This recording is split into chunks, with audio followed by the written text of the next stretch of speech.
everyone, welcome to Shop Talk. We're looking at the Husqvarna 550 XP, very powerful chainsaw. This one has some Westcoast features, and we'll take a quick peek at it. Has the master control right here, kill switch, choke, purge bow, very nice feature. Has the twist lock caps, very nice. Got something to hold on to, you just flip that up and you can get a hold of the caps. Same on the oil reservoir.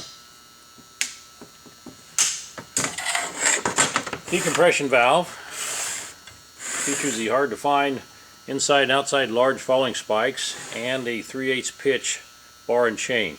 Nice combination. Side adjust on a tensioner. Loosen the two bar nuts up. Right here's your tensioner.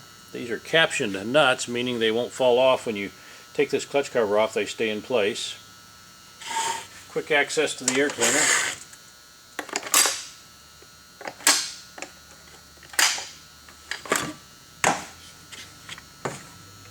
If you're interested in any of these saws, just give the chainsaw guy a shout.